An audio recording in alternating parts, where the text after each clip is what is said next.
I want to believe that I am in control of what energy or Mhm. whatever it is I'm putting out there, and You are in it's control of too, your life, your story, everything. You are in yes, control of everything in your head. yes, in my head, I am the narrator of my life, and yeah, it's it's just a bit, it's really difficult to, if you have control issues. Mhm. Yeah, I have a slight offshoot to this particular topic here, which is coming to my mind is the whole manifestation and create your life the way you want it, yes, spiritual things, the yeah, secret, all of this. I believe there is some power in those teachings, and you can create your life to some degree, and probably you can control everything and create exactly the life you want. My thing is that even if this is possible, do I want to be 100% in control of everything that is happening in my life? For me, when I came across that question, like I asked myself that question. I did not come across it anyway. I asked myself that question, that suppose this secret becomes available to me, that I can design my life 100% the way I want it to be. Do I want that power? And my answer is no. I want 50%. I want 50% to be open to surprise, to mystery, a to partnership. yeah, to things that are not pleasant, to things that are not comfortable, to things that will make me grow. I want all of that because if I'm only left to my creativity, it is very poor in my opinion. Even though I have a very rich imagination, I can be very crazy with what I want from my life. Still, the thing is, it becomes too predictable. Is only what is happening is only what I want to happen, which for me is too boring. Mm, I prefer that, like you said, a partnership. Like the mystery is alive, and where I'm using my power is to shape the mystery, is to shape what happens when the mystery gives me a surprise. When I'm in the unknown, what do I do with it? That is what I want to use my power for. To some degree, yes, I want to choose certain things in my life, but I want to keep enough room open for the mystery, basically. I feel like with that outlook, it's not so much a 50-50 partnership though, because you're still getting what you want out of that other 50%, which is the growth Uh, at the end. Do you know what I mean? uh, Whereas for most people, I think because most of us don't have that empowering outlook where we'll go, okay, well, whatever comes my way that's, you know, unpredictable, I'm going to make it work for me. It doesn't feel like a 50-50 thing. It just feels like that unknown can eat into like everything, can overshadow everything else because you don't know how to deal with what comes your way. yeah, I think this is why people go to the polarity of I want 100% control of my life Mm-hmm. because they don't know how to deal with uncertainty. They don't know how to be in the unknown. One thing I want to add and make clear is that it is even possible to enjoy uncertainty and the unknown. This is not a possibility in many people's minds because of their definition of joy. Joy is not a particular feeling, it is a label, it's a word, and your associations with that word control how much joy you experience. So, by realizing this, you can start understanding what is your current association with the label of joy, and using your power, using your creativity, using your will, you can choose to change that definition. You can choose what you enjoy. if you decide either consciously or unconsciously that the unknown and the uncertainty is scary, it is something that is unpleasant, then you are automatically also saying it is not something to enjoy because it is unpleasant, and generally speaking people don't enjoy unpleasantness. But instead, if you think of the unknown and uncertainty as a challenge, as a mystery, as an adventure, automatically it seems more appealing. It is something more which has more potential to be enjoyed. But to realize that our mental definitions of the word can actually control our emotional experience of a situation is a very powerful realization, because that gives the power in our hands to decide what we will enjoy and what we will not enjoy. Yeah. What you're saying, I still get what I want. I don't get exactly what I want in the materialistic sense, but I can develop an attitude to learn from anything. And I can use Yeah. anything that comes to my benefit, but that doesn't mean I wanted it necessarily. Right? It happened. What will I do with it? But did I really want it? Maybe not. Or to a degree, you can say, like you're keeping 50% of what you consciously want in a materialistic sense, and 50% you want growth. So you're inviting the unknown to provide you with the circumstances, with the challenges, with the lessons that you need. Another thing to consider is that the desires that we have today are based on our unfulfilled needs in the present situation or in our life coming from the past. And usually our imagination is limited to these particular unfulfilled needs and the fulfillment of those needs. What we have to realize is that these limited needs have their place because they give us a drive to achieve certain things, to satisfy these desires, and they give us that purpose in life. But if our needs are only based on the limited domain, that can start creating problems, because what happens if you fulfill that need? It can happen that you start feeling depressed because your life's purpose has disappeared, because your life's purpose was to fulfill that need, to fulfill that desire. Or you may not want to fulfill the need because you want to keep the chase going, you want to keep seeking, you want to keep the adventure going. So you don't get what you have always wanted and what you've always needed. And you keep seeking, but this can also become very toxic. What we can do is acknowledge that we have needs in the limited domain and they have their place. And we can also cultivate desires in the infinite domain, because those desires, no matter how much you get, you can always have more. And usually people make this about money, but money itself, if it is the desire, okay, for some people it may work, but it may not work for others because it may not have a deeper meaning. And many people are looking for something deeper. So what we can cultivate as a deeper infinite desire is something like learning, for example.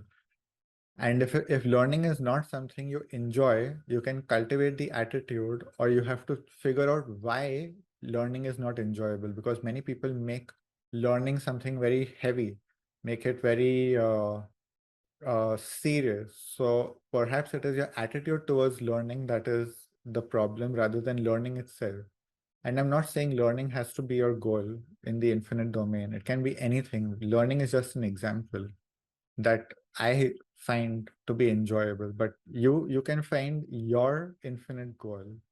And the important thing is to have something in the infinite domain, because that is that becomes a source for endless joy.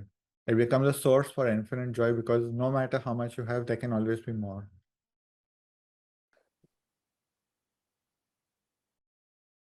Do you feel like you do have control over 50%? Because I feel like I have control over maybe 5. I don't know how to quantify it in terms of 50-50. That was more conceptual. Yeah. But yeah, I mean, my life is pretty much where I want it to be in how much I want to control it. I am Okay. living in an idyllic place. I have idyllic work, idyllic clients. What more can I ask for? I agree. Yeah, I, I I, I completely can agree. ask for more, no doubt. I can ask for more, and I am for more, but gradually. Like for me, I also enjoy the process, the journey. I don't want all the things to happen at the same time. Mm, I want my journey to be enjoyable, to be uh nice. No, like I don't want to achieve success overnight and then what? yeah. Oh my God. Yeah. I read about that all the time. Like athletes, especially, like they have this determined goal and they reach it, and then the day after they've hit that target, they're like so depressed, Hmm. so depressed. And the weird thing is, a lot of them say they knew they would be as soon as they hit it. So they're depressed if they don't hit it, and then if they do hit it, they're just as bad. Like, I'm not saying this is a massive generalization. I mean, this is only a very small percentage of people, but it's just shocking that there are so many highly Mhm. revered people, very skilled and affluent and whatever, like again, like have that creative mindset, they really know how to push themselves, and then but it comes too suddenly. It's like, I think the bigger issue is that the way they set up the goals, their mindset is a fixed mindset, that there is a definite peak. mm, So okay, for me, there is no such thing. There is no definite peak. It's an uh eternally moving goal. Like I can right, have goalposts in between, but there is no end to it. So I reach that next goalpost, but there will always be one more. It's never going to happen that there is nothing more. So, and that is something you have to cultivate the infinite mindset. But this people don't know how to cultivate this because it's not taught. People are taught how to reach the peak of their career to achieve success, which is cap. yeah, Now you become the richest person in the world. That's the maximum you can get. There is nothing more than that after that. You have reached the peak, and now what? So to create that infinite mindset is work. It is a training. It is a change of your being. It's a change in the way you approach life, the way you live life. Because it has to be in everything. It's not just in career or not just in one aspect of your life. It's just the way you look at life as being infinite. Suppose life is infinite, that death is just a pit stop, and you have reincarnation endlessly. I think the reason most people are in denial or choose not to believe this is it is super intimidating, because how many stories can I live out? How many experiences can I have? At the soul level, if you start thinking that if you start thinking about the soul level from the human level and your creativity is capped, it is terrifying how boring it can be, because how many times do I have to live this existence again and again? This is the way people think of it. They don't think of it as like each time I come, I have a new story, I have a new adventure. It's like, oh, I have to come back again and again. That is depressing. Yes, if you think of it that way, it is depressing. If you think of your goal as being definite, once you reach it, it is depressing because there is nothing left to do. You have achieved the peak of what a human can achieve in your head.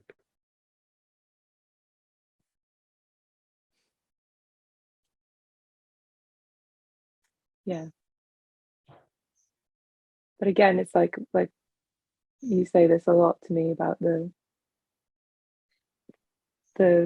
imagination can only get so far. You can't get past that point. And so if you can't imagine further than that point, where is there to go with it? Like, I understand why, yeah, it would be terrifying to imagine if I had to live this life again and again and again.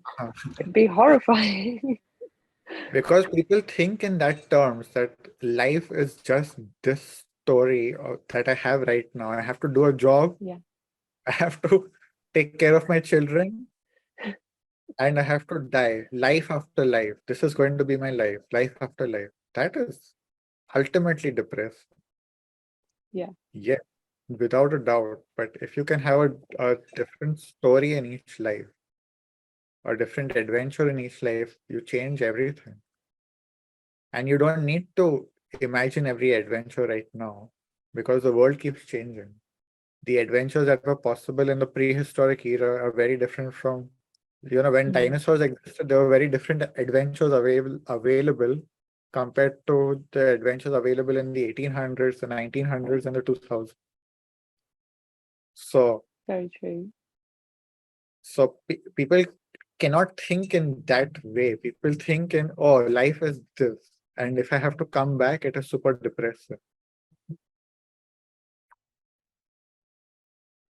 When we are too identified with our suffering, or when we are more identified with our suffering than the joy in life, that is when infinity seems intimidating or something like that is depressing, because your mindset is focused on the suffering. So you are identified with suffering. So that means infinity implies an extension of the suffering into infinity. And that is why a lot of people prefer the narrative that death is final, or that after death I will go to this paradise which is eternal. They want the they want the suffering to be limited. But once you start learning that joy is in your hands, and that is when infinity becomes something that is exciting, because it's in your power to decide what you will do with the whole journey. And suffering then is just one part of the journey. It's not your mind is not just thinking about the suffering. Yes, there will be suffering and there will be joy and there will be this eternal change, and different things will keep happening. So if an infinite life is something that is intimidating or something that you do not wish to consider, what you can consider is why you don't want to uh, believe that, or what if you do believe that, what does that imply? What fears does it bring out? This is the question you can ask yourself.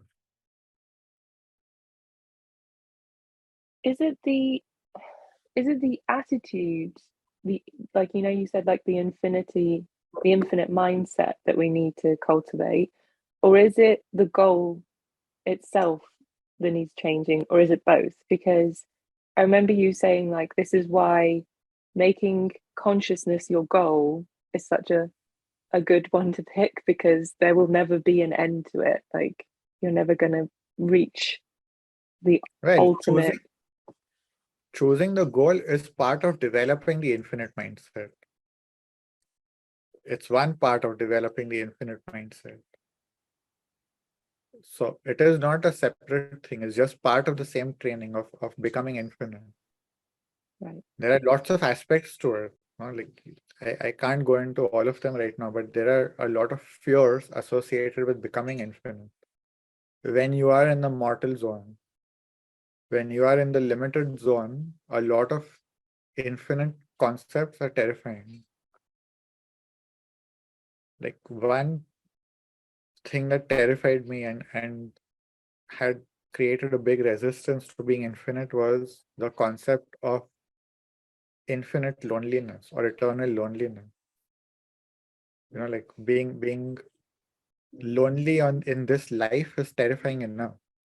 If you have to live 100 years in loneliness or 100 years in solitude, that is terrifying.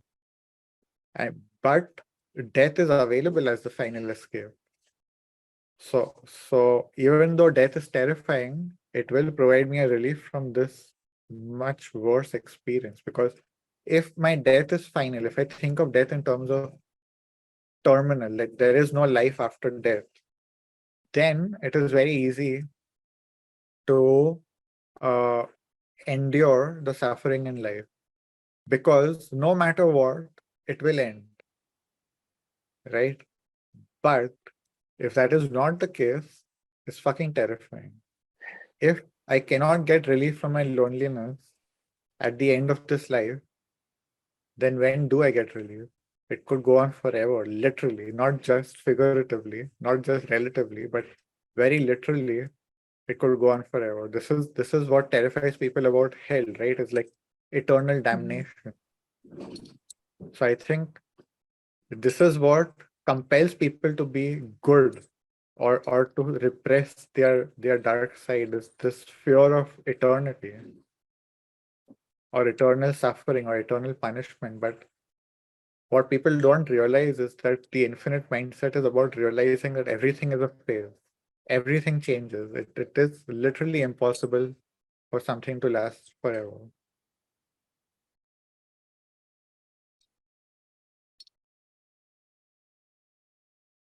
Part of me like also thinks I I literally can't conceive of infinity, of an infinite anything. So like that's part of the fear of it as well, is I can't, I don't know really what it means. You know, You I can you can't conceptualize infinity with the mind, especially with the rational logical mind. It is no. an irrational concept. Infinity is irrational. So to be able to conceptualize it or experience it, you have to go to a higher level of consciousness that is beyond logic and beyond rationality. The logical mind can only deal with relativity. It needs something to compare. So it can only conceptualize a relative infinity. So that is why if you see in mathematics, infinity is basically when you cannot count anymore. Oh, It's relative. It is related to being able to count. As long as I can conceptualize 1 billion of something, that is not infinite. Only when I cannot think of X amount of something, it becomes infinite. So, but then the mind is just putting a label on it. It cannot actually comprehend infinity at that point. It's just saying, well, it is too much for me to think about. I can't think to that level. does But not that is, compute. yeah, that exactly does not compute. The mind cannot compute that, cannot comprehend that. So that is where we have reached the limit of the rational mind, of the logical mind. But one of the quotes or insights I received is that infinity begins where your idea of infinity ends. So that is where the Okay. real infinite experience begins, is when you stop thinking about it, when you stop trying to understand it in thought. That is when your mind literally melts or falls apart. The logical mind falls apart, and you expand into the higher mind, which can conceptualize infinity but cannot put words to it in the human language.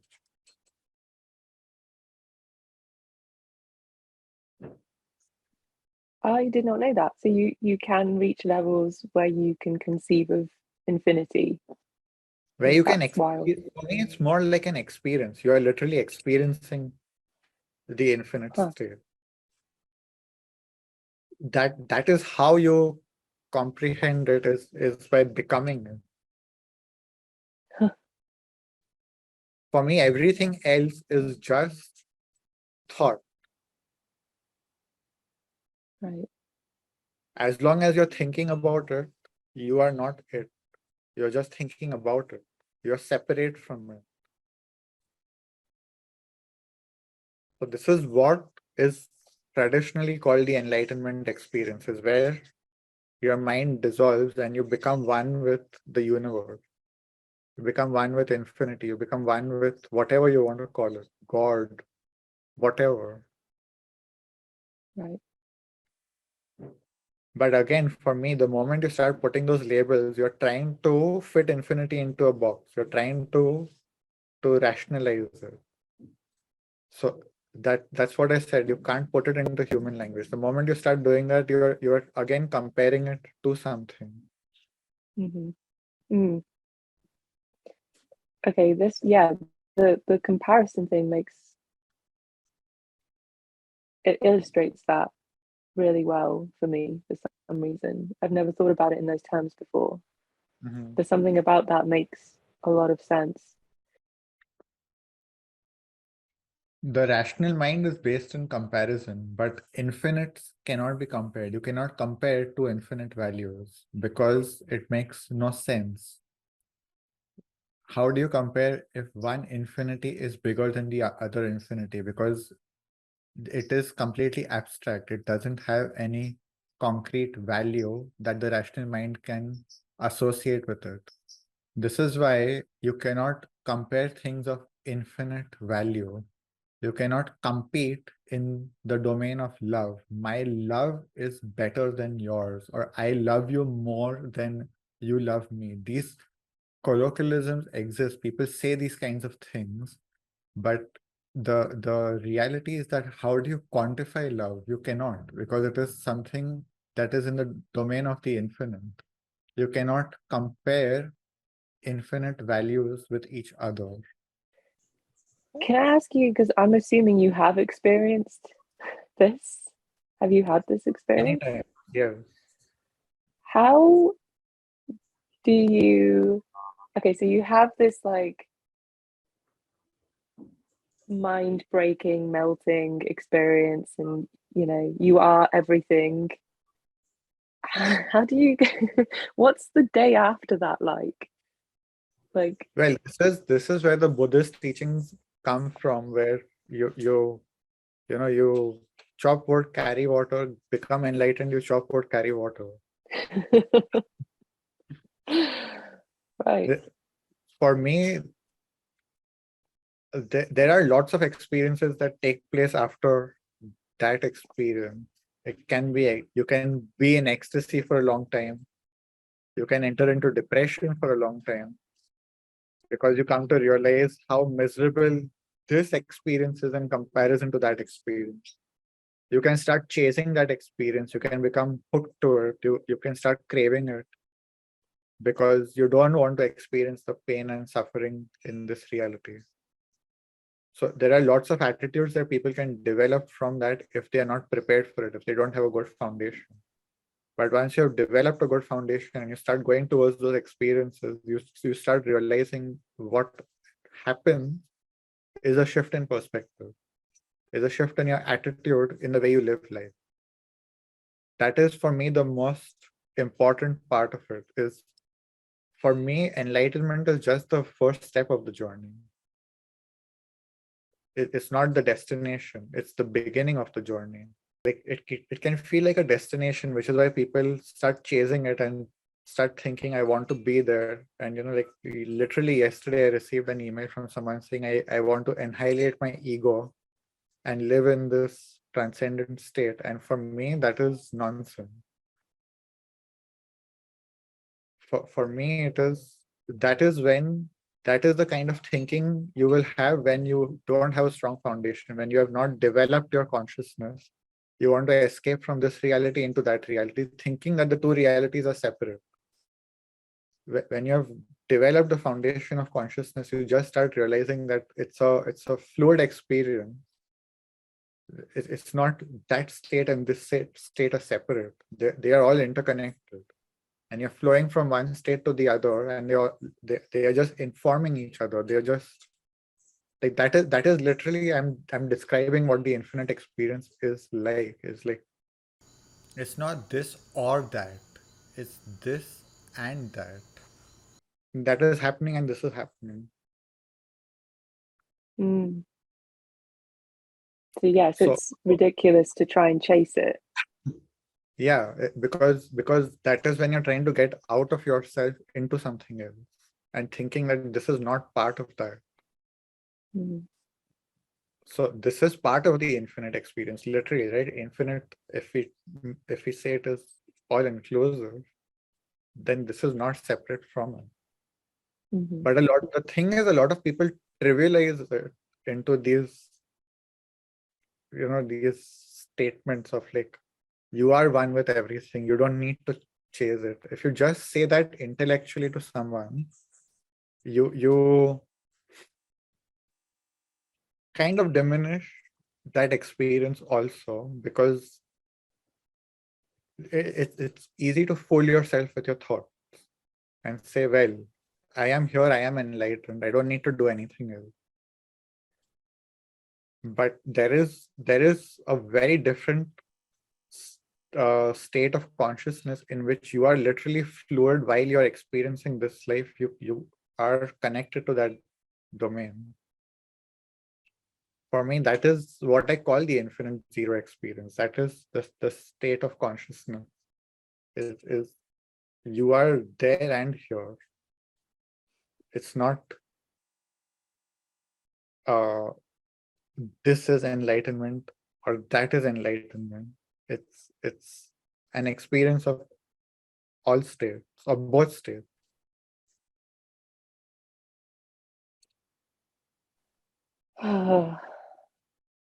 There are diagrams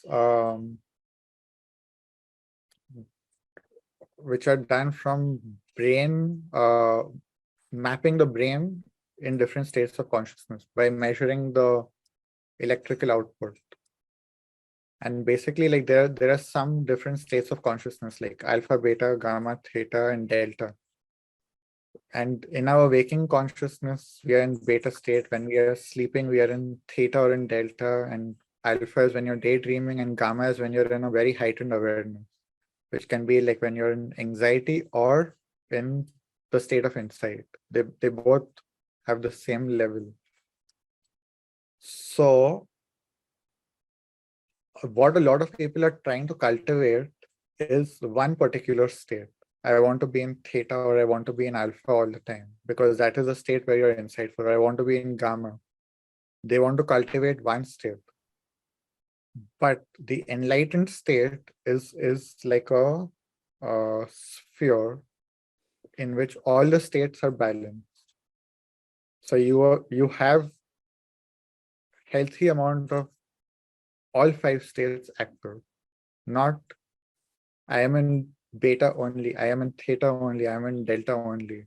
It's where your mind has reached that place where it can experience multiple levels at the same time. I did not know that. That's really interesting.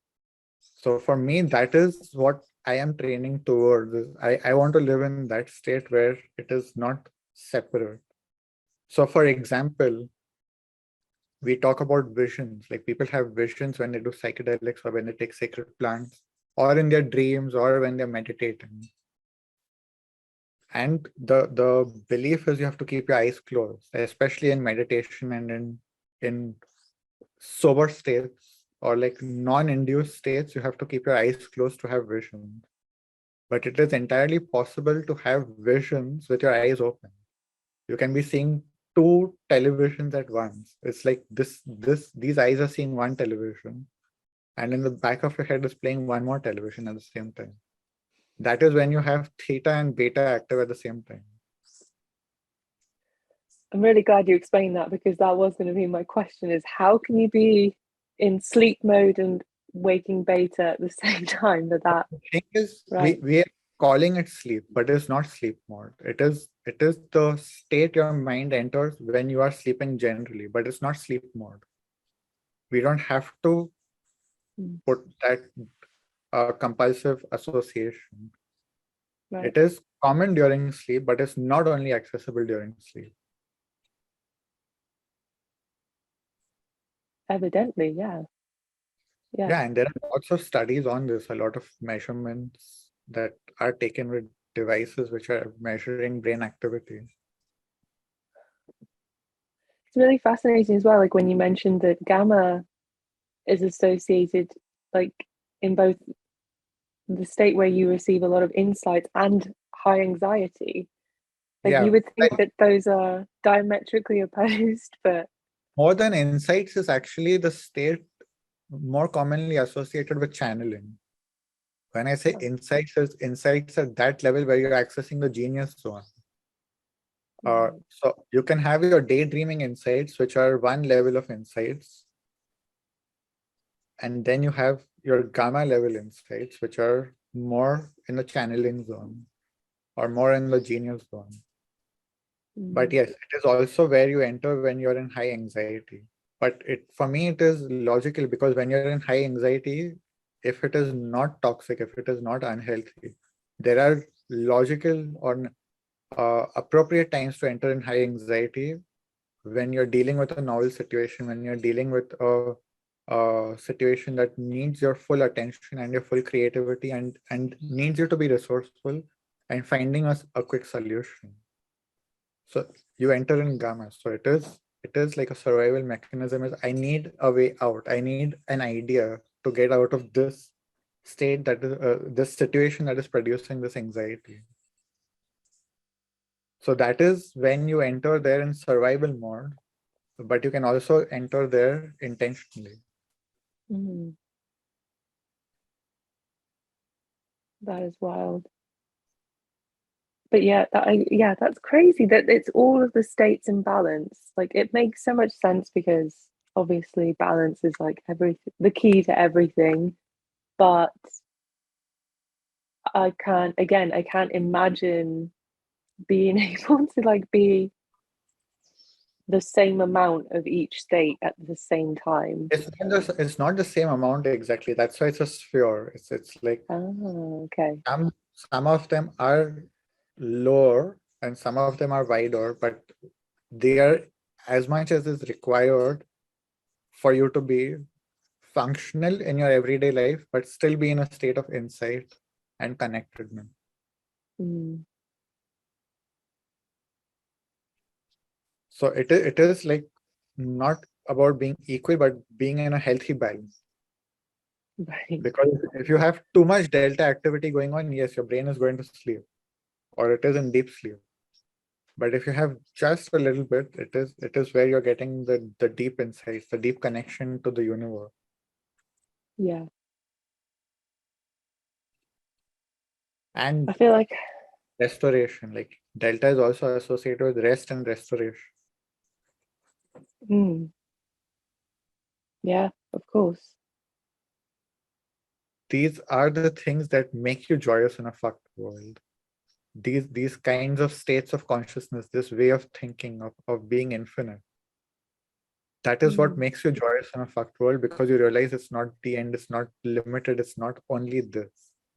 But when your perspective is limited to this is it, and this world is fucked, and we are fucking it more, and humanity is going to come to an end, and you make all these big assumptions, you enter into a very fucked mindset, because there is no way out.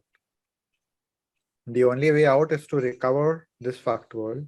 And if that is not a possibility, it's doom, literally. So I think it is very related.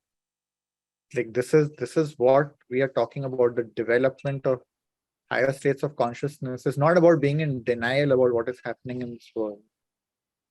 It is about realizing what is happening in this world, but there is a much bigger picture in place.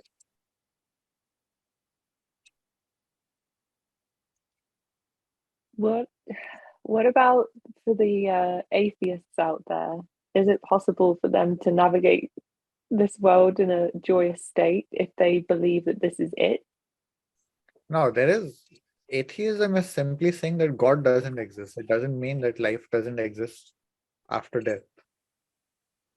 It can, an atheist can both not believe in God and not believe in the afterlife. But I think what you're talking about more is the materialist.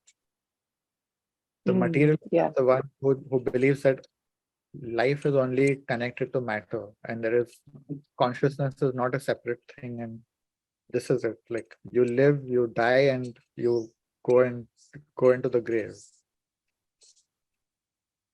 Okay. And the flip side to that is then, do you think you have to kill the hope of this world somehow making it through? Like for the romantics out there like me, do I have to kill that hope in order to? For me, it doesn't matter whether it happens or not. I think that is the state of detachment. It's not that I'm going to fuck this world more. I am going to do my role. I am going to do my role in helping people and in doing what I can. But it is just another story. It's just another world. It's not my world. It's not the only world. I don't need to create that drama. It is a world. And this story is happening along with who knows how many more stories.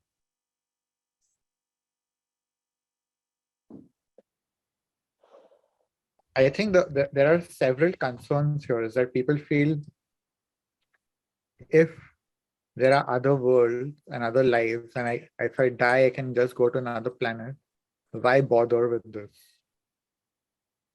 That is one attitude you can develop, which is very unhealthy, which can make you depressive because you are here and there is no motivation to actually put effort into this world because it's fucked, it's going nowhere. So what is the point? Yeah, that is one attitude you can take, but you have to realize that the attitude that you're taking is making you depressive. It is making you, uh, whatever. It's not giving you joy. So if we are talking about how to be joyous in a fucked world, the key is in developing the right attitude towards whatever is happening. So yes, the world is fucked. Does having a role in helping people make me more joyous? Well, if it does, then do that. Whatever makes you more joyous, right? Like, if that is your goal, if your goal is to be more joyous, you have to pick attitudes that will make you more joyous without having to be in denial. Okay, I cannot save this world, but I can help some people have a better experience while this world gets more fucked. And that makes me joyful. Not because I'm helping them, just because I enjoy doing the work more than anything. I love exploring psychology. I love working with people, talking to people. So I'm doing what I enjoy. And it is, I don't have the power to turn all of humanity, nor do I want to take that role, even if I had that power. So I am accepting this is me, this is the role I want to play, and I am fine with the consequences of it. I accept the consequences and I can move on instead of. So I think that is the second thing that can happen is that you get attached to the outcome or the consequences and make yourself depressed because of that. So, well, if I cannot save the world and everything is fucked, I have to be depressed because of that. Or do I? Is it like, so with the nihilistic model you were describing, you're saying shift the perspective from searching for meaning to searching for joy, and through that the meaning will arise naturally?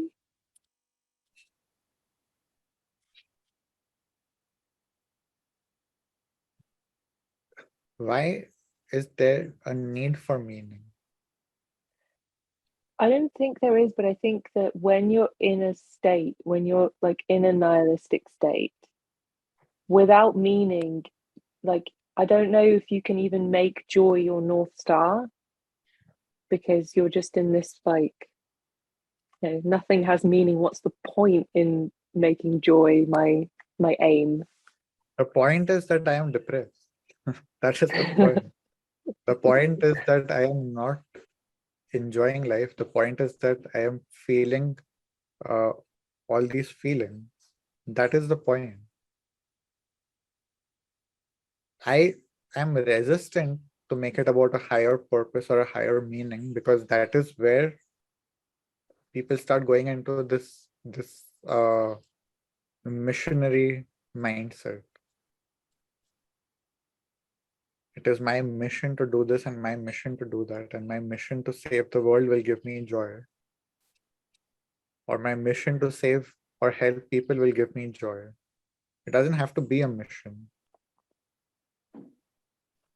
No, I agree, it doesn't. The But thing is, I am doing it for me. I don't know what is the problem in that.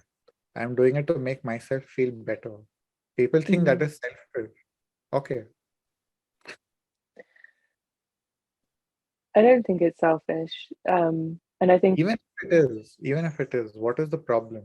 If I'm being yeah, selfish to make myself feel better instead of feeling depressed, what is the problem if it is selfish? yeah, no, that's very true. I think a lot,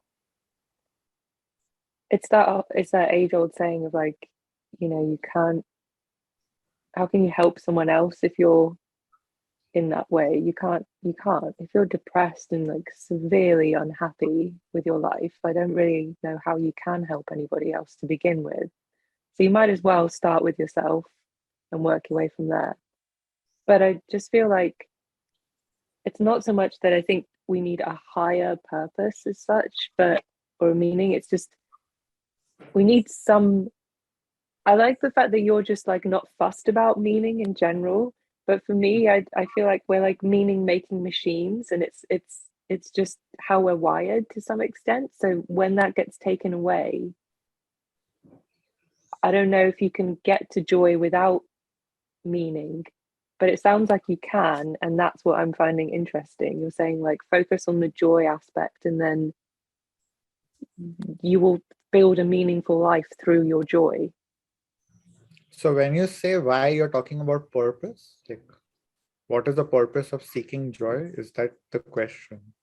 Yeah, or I'm just thinking of like that real nihilistic like state where you just don't see the purpose of anything, like the I have meaning of been there. anything. I have been there for a long time. Of everything is fucked. Everything is infinite. Why bother with anything? If Mm-hmm. this is all just going to come to an end and it's part of the cycle, why bother with anything? If if if this is the cycle of uh civilization that we've had like 6 ice ages and several civilizations have come and gone, and if this is what happened, what is the purpose of making any effort? And I have been there, and even I have been there in the state where I was atheistic and not believing in an afterlife, and it's even more depressing. But the reason I chose to walk out of it is because of the way I was feeling. Nothing more than that. It did not need to have meaning. It did not need to have purpose. It was just I was feeling fucked up. I needed to feel better. I wanted to feel better. Mhm. And so I chose the story that will make me feel better.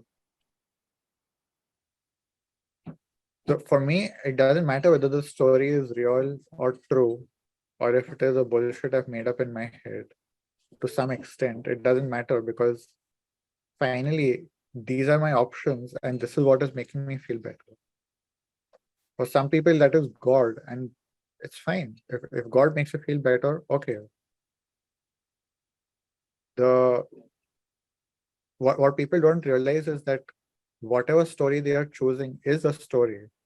They think it is true.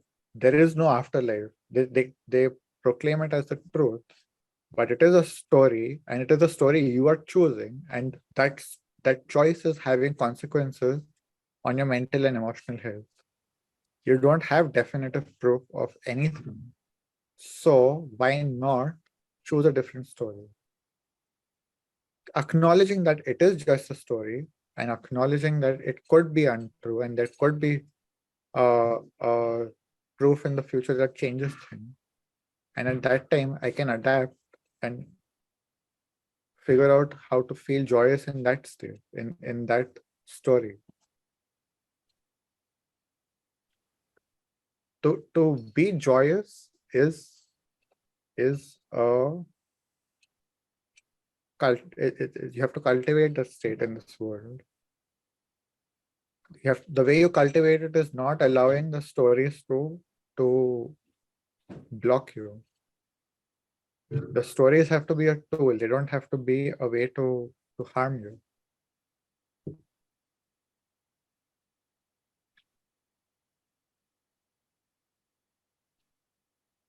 And there is a state beyond the story, and to be in that state is pure joy. And while you are in the state where you need to have a story, I would prefer to choose a story that makes me joyous. There are the scientists who will say, well, if you don't know, how can, like, you are choosing to live in an illusion. Everyone is choosing that. I'm just choosing which illusion I want to live in. Yeah. The scientists believe that they have something more concrete, but they don't have a full picture. So they still need to fill the missing picture with some illusion. And that illusion that they're choosing is that there is no God, that there is nothing else. It is unknown. That is the main point. It is not that there is nothing else. It is unknown, but they cannot say it is unknown. So they have to say it is not there. There is no God. There is no certainty. That's the only reality.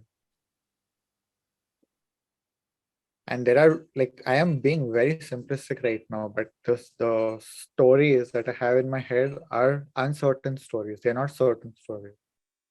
It's not that there is an afterlife. There could be an afterlife and there could not be. And I'm fine with both outcomes. Even if there is no afterlife, I would choose to be joyous in this world. And even if this world is fucked, there is no point. And if the world is fucked and there is no afterlife, there is still no reason not to be joyous. If I'm going to the ground anywhere, why go depressed about the state of the world?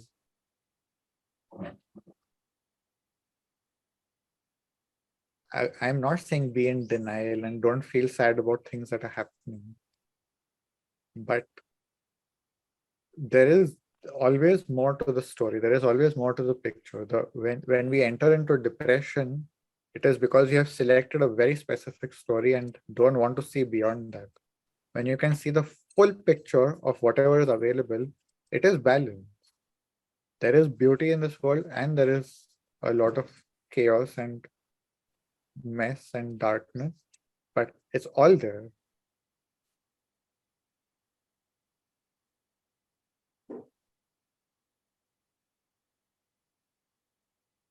Learning to see beauty, this is part of development. There is beauty in destruction, there is beauty in death, there is beauty in everything. Life is just happening. How you perceive it and what you say about it is in your hands. You can say that life is happening to me and life is victimizing me, or life is just happening and I have to go with life.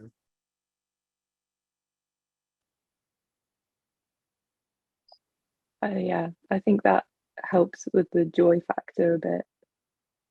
Because then you're like, oh, look, another adventure. Here we go. Yeah. Yeah, even if it's that is a great attitude, but even if you can't master that attitude, the main thing is you when you stop taking things personally. Mm. This is the fundamental of finding joy in a fucked up world, is to stop taking things personally. Look what happened to me. You make the whole story about what is happening to you, or what, even if it is happening to your loved one, is happening to your loved one. So it's what do you choose to identify with? The story you choose to identify with will bring you joy, or it will bring you suffering.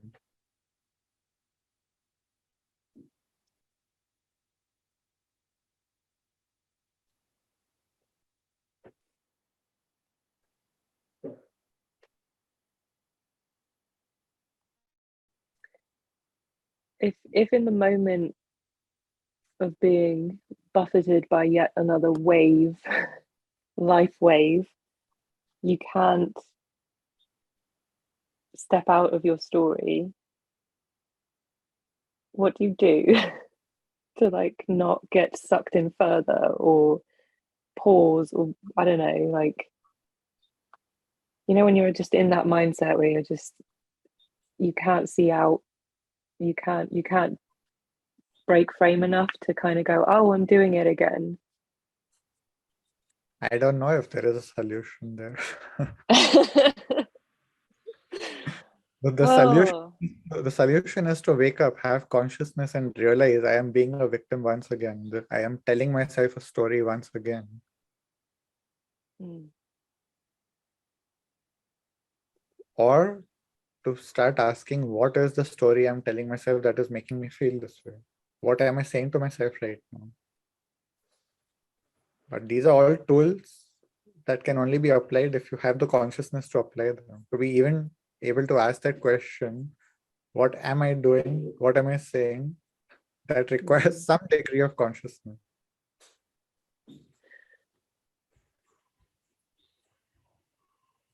Yeah, it always comes down to that question as well. Like, every single time I don't ask that question and I go, well, how can I not be asking that question when I'm literally like, this is the whole practice, like again and again and again, I come back to that, and it's still not But even. that is part of the training, is expecting to forget and doing it whenever you remember to do it. Because each time you do it, you're building the habit. Each time is just building the habit, is building on top of each other. So if you forget 10 times and you do it the next time, it's still helpful. It's not Yeah, about regretting, oh, I did not do it 10 times and entering into that suffering again. About crucifying yourself and shaming yourself. Just, okay, I will do it. This is the addiction to suffering, is we want to enter in that, oh, I did not do it 10 times, I am so bad and I am so weak and I'm so whatever. That is part of the addiction. To find an excuse to feel bad is just an excuse. There is nothing more to it. Because who is making the claim that you have to be perfect 100% of the times other than you? And if someone else is making that claim, you are the one accepting that. You are the one accepting that expectation.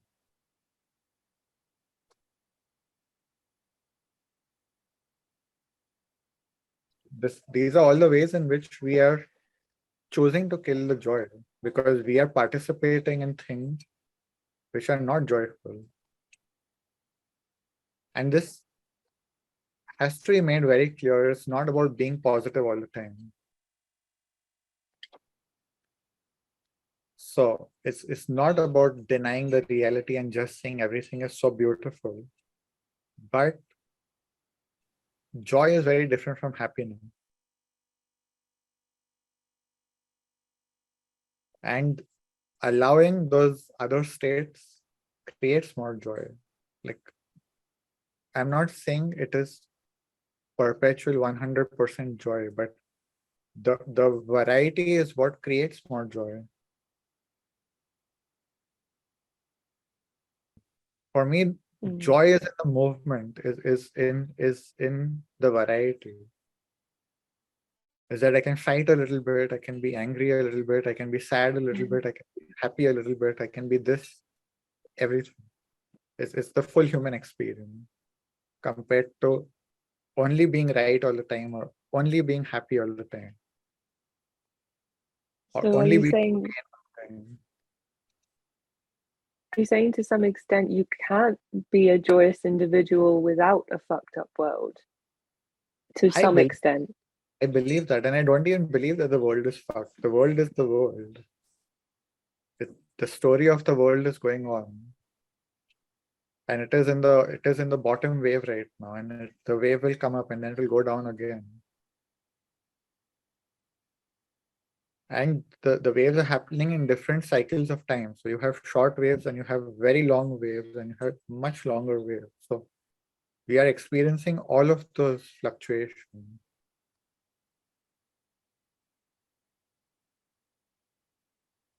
Mm-hmm.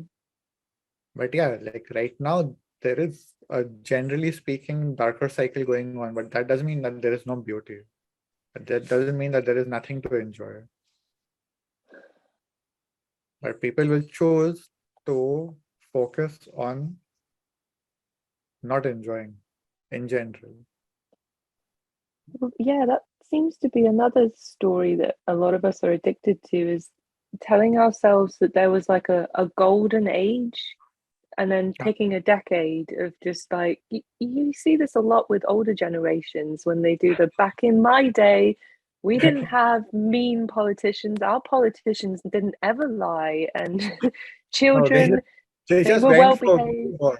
They only went for world wars, nothing else. Yeah, exactly. Yeah.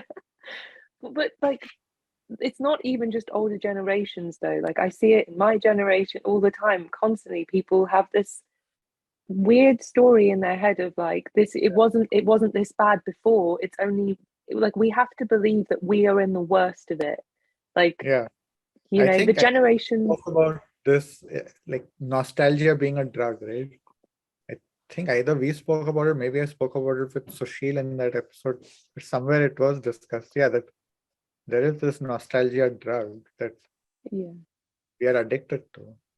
I feel like every generation is in competition with each other a little bit as well about how much harder they have had it Uh-huh. versus the other generation. Yeah, again it's like a victim thing. But do you even think there are like golden ages and dark ages, really? Bumps, right? Like the wave. The wave is up for some time, the wave is down for some time. It is very relative, and like I believe that we have layers of waves. So there are waves riding on top of waves. Oh shit. Okay. So we can experience an individual wave. We do experience individual waves all the time. Then we are experiencing community waves, we are experiencing country waves, we are experiencing world waves or continent waves, and then Yeah. we are experiencing solar system waves, galactic waves. So there's all kinds of there are many levels of waves all riding on top of each other. And there are moments when there is resonance and it goes high, where two waves are coinciding, and so that is golden. That that phase is golden. And then there are times when they're coinciding at the bottom and it's super heavy and super dark. And many times they're just canceling out each other and it's average. The average times. Yeah. But yeah, I think Okay. even science is talking more and more about the the world being energetic waves, and I believe that at different levels different waves are being emitted, and depending on the resonance or dissonance between the waves is the experience we are having. Well, the fourth way talks a lot about this, is how do we create higher levels of resonance, and how to can how to balance out the lower level.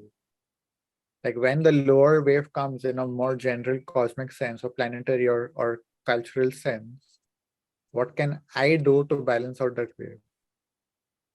That is consciousness, is realizing that a wave has come and what can I do to ride this wave? What I'm taking from it is, yeah, you put your energy and focus and faith in yourself as opposed to humanity somehow miraculously waking up for no reason.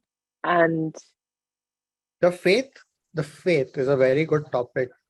It is not only in yourself, but it is not in my opinion, it's not to put it in another entity, not to put it in a savior, but there is faith in repetition, in the sense that knowing that there are waves and the wave will come up and the wave will go down and things always keep changing. There is faith in that. There is faith in movement. There is faith in change rather than faith in a power that will save me.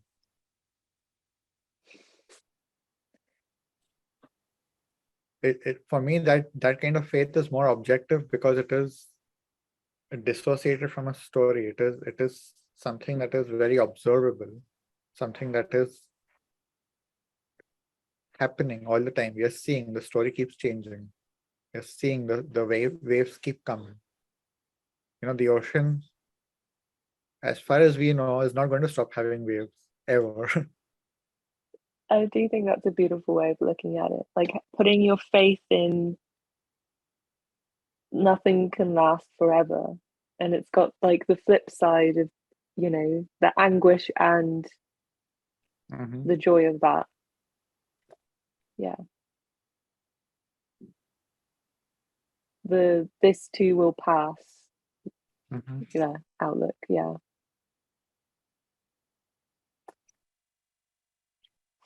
Well, I think Right. you've about Yeah, covered it. Anything else? Any other tips? we covered a lot. Yeah. There will always be more, but we can continue in another moment. Yeah. Okay. So yeah, let's wrap it here. Yeah. You and Thanks, everyone. until next time.